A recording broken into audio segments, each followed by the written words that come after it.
you drive a vehicle? Okay, keep your hand up if you've never had a problem finding parking. Okay, so many of us remember or know how difficult it is to find parking on a college campus. It can take up to 30 to 45 minutes, often causing students to be late for or miss a class entirely, and class attendance has a strong correlation with GPA. My name is Kenzie Butera. I'm the founder of ParkView. We're a technology firm that allows students to access a bird's eye view of the parking lots throughout campus from a smartphone application. The way it works is we put security cameras in every lot on campus, so students can then, through the app, access a live feed of any lot at any point in time. So say it's 9:45, I've just arrived on campus, I have a 10 o'clock class, I can pull over, see what lots have available spots, and proceed to that lot. Well, there are about 200 plus parking apps on the market right now, and those can be divided into 3 categories: reserved, information, and on-demand valet. We actually don't quite fit into any of those categories because this notion of a live feed, that's our niche, and it's important to our mission. You see, a third of on-campus assaults happen in parking lots and parking garages. Well, we sell about 10,000 parking passes a year at UTC. Think about what it does to the psyche of the perpetrator, knowing that at any point in time, any one of 10,000 pairs of eyes could be looking at the camera monitor for that lot. So our startup cost is about $700,000. We can recoup that if we capture just 16 of the 5,000 post-secondary institutions in the U.S. I have 5 younger siblings, and they're the reason I'm pursuing ParkView, to make school safe for them. Thank you.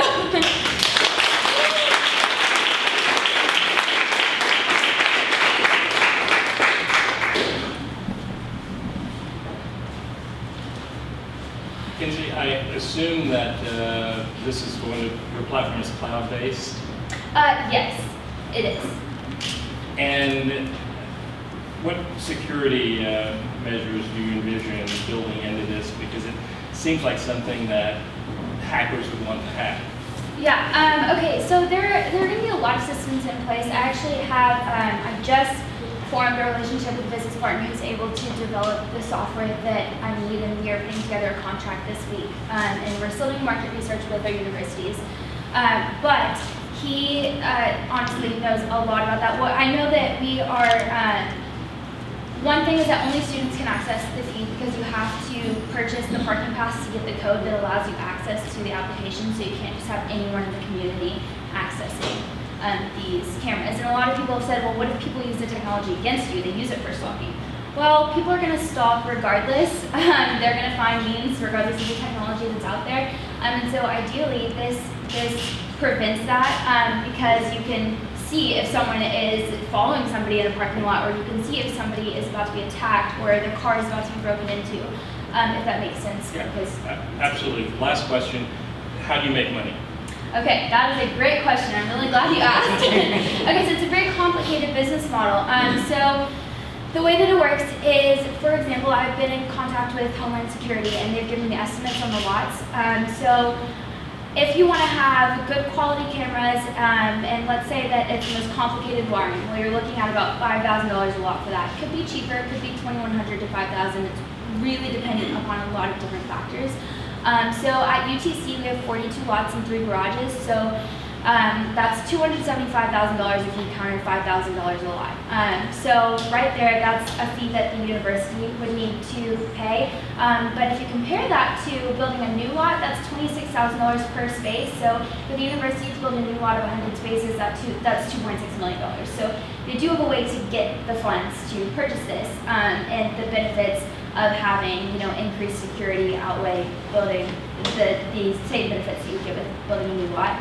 But how do we make money is we license the software to the university, and we would charge about $3 per student, and so that would be tacked onto your parking fee. So they don't even really have to see that it's a separate fee. And for example, at UTC, we would be making $30,000 off of that one school per year just licensing the software. And we can expand it to malls, airports, and actually the same technology can be used for the emerging self-driving car industry. So we'd like to sign contracts with GM and Ford eventually. Is anybody else doing this? There is one group in Florida who is doing something similar, but we can't find a lot of where they are in the process right now, so we have to be the first and we have to be the best and have more features and all that good stuff. When you talk to Homeland Security, do they have any grants available?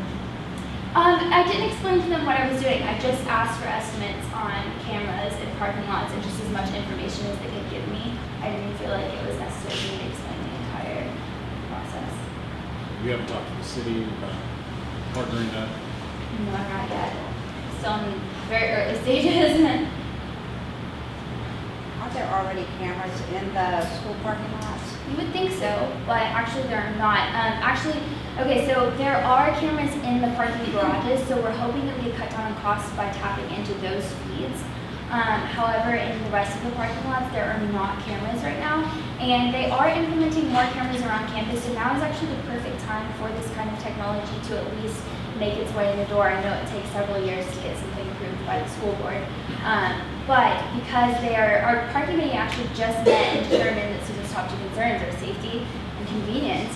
And it's very true. I know someone who was assaulted in one of our parking lots a month ago. It's awful. So I think that this will increase enrollment and student satisfaction. I just went into a lot more than your question. I'm sorry. I love the idea, though. Assault aside, just being able to find a parking space, Right. I think it's a great idea. I think I would pay more than $3. You do? Yes. Could I show you guys a prototype that I'm working on? Okay, just to give you a visual. So let's just say this is your app. You are a student. You're creating your account. Can you all see that? Okay. So let's just go ahead and type in our information. So let's say your school code is UTC 123. So there are many different ways to do this. Is so rudimentary, but hopefully my favorite is the Kenzie map because you can see actually where all the parking lots are. So let's say you wanted to go to 30. Pulls it up, and there's an emergency feature that works just like the blue buttons on our or the blue lights on our campus. Do you know anything about that technology? Okay, so it's just like that. It sends the GPS coordinates to that lot, even if you're like way over in your house and you happen to be looking for a spot and see something happening. So campus dispatch can get there in under a minute and help that person. That's great. That's great. I love it. Thank you. Any other questions? Is there a safety program at UTC for incoming students to be aware of issues like parking lots in certain areas? Not that to find certain places. You have to do an online program before you come. There's one that's alcohol EDU, and there is one that's about like consent and sexual assault. But I don't think that they. I think if you get it congruent with the students, get them to buy in the fact that this is a great way to be safe on campus, during school hours and off school hours. Tremendous. You did an outreach, you brought that. Very good. Thank you. I appreciate it. You may have said this, but how much do you think it's going to cost to build this program out? Okay, so it's about $120,000 for legal fees, and it's about $300,000 to actually develop the software. And we have to develop a little bit of hardware that's not the security cameras. It's just like God, I don't understand it very well to explain. My partner would have to do it, but it's like this little hardware disc, and it contains everything. And so those are like $300 a piece, and it's $300,000 for all of the development because we've countered it. It usually goes over budget by like 20%, so I wanted to go higher and estimate $300,000, and then $280,000 about for marketing and traveling to universities to sell the product and that kind of thing. So about $700,000, but there are 20.5 million students currently in the U.S. enrolled in U.S. institutions, and so if we captured 16 middle-sized universities, that's about 15,000 students per university. We would be able to recoup those funds if we sell it at $3 within the first year that those were taking off. So. Any other questions? Money? All right, thank you very much. Thank you.